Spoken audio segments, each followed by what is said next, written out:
ছিল না, এর তো বিদেশ করতে পারবেন ভাই, কিন্তু বাবার বিদেশ ছিল না, যে লোক 10 বার বেশি দাঁড়ে নিতে পারবে তারপর।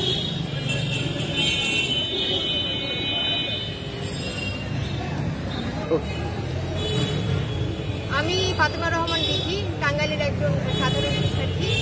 আমি গতকাল সকাল 9টা থেকে এই টাঙ্গাইলের কেন্দ্রীয় শহীদ মিনারে ধর্ষণ বিরোধী অবস্থান কর্মসূচি পালন করছি। আজকে আমার অবস্থান কর্মসূচি দ্বিতীয় দিন।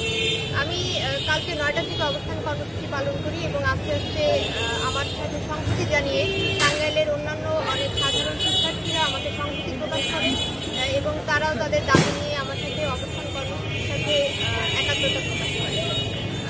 এরপর বিকাল 5টা নাগাদ টাঙ্গাইল সাংস্কৃতিক জোটের বিভিন্ন স্তরের সাংস্কৃতিক কর্মীরা তারাও আমার সাথে সংহতি জানিয়ে তারা তাদের নানা ধরনের প্রতিবাদী অনুষ্ঠান কর্মসূচি তারা পালন করেন। আমি আসলে এখানে অবস্থান নেওয়ার মূল কারণটা হচ্ছে আমি আসলে এই রাষ্ট্রে, এই দেশে আসলে নারী হিসেবে নিজেকে নিরাপদ মনে করি না। আমি আসলে নিজের নিরাপত্তা নিশ্চিতের লক্ষ্যে এবং সেই সাথে এবং আমি মনে করি যে শুধুমাত্র আমি যে অনিরাপদে ভুগি বিষয়টা এমন না, আমাদের দেশের প্রত্যেকটা নারী নিজেকে অনিরাপদ মনে করে, সেটা রাস্তায় হোক, ঘরে হোক, কর্মক্ষেত্রে হোক, সকল ক্ষেত্রে। সেই সাথে আপনারা সম্প্রতি জানেন যে বেগমগঞ্জে যেই নারী নিপীড়নের ঘটনাটা ঘটে গেল, যেই ধর্ষক বাহিনী জালোয়ার গং, তাদের মধ্যে 9 জনকে অভিযুক্ত করা হয়েছে আসামি হিসেবে, এর মধ্যে 6 জনকে গ্রেপ্তার করা হয়েছে।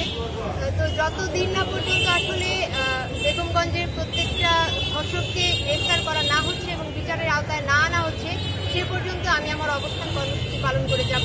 এবং সেই সাথে গতকালকেও আমাদের টাঙ্গাইলের নাগরপুরে একটি ধর্ষণের ঘটনা ঘটে। একজন স্কুল ছাত্রীকে আপনার ধর্ষণে ব্যর্থ হয়ে তার গলায় ছুরির আঘাত করে এবং এই ঘটনাটা ঘটেছে 22 দিন আগে।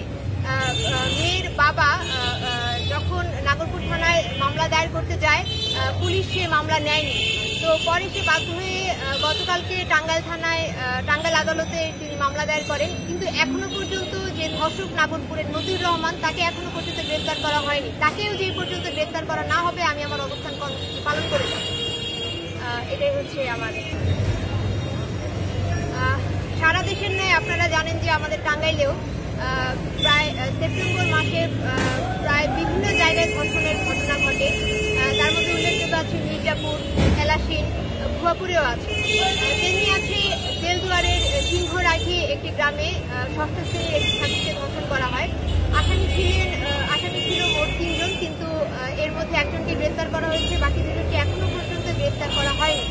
আমাদের প্রশ্ন হচ্ছে পুলিশ প্রশাসন কেন এখনো পর্যন্ত গ্রেপ্তার করতে পারছে না ধর্ষকদের? তাদের আসলে তারা আসলে কাদেরকে প্রশ্রয় দিচ্ছে এভাবে গ্রেপ্তার না করে? পুলিশ প্রশাসন কি এতটাই অপারগ যে তারা গ্রেপ্তার করতে পারছে না ধর্ষণকারীদের?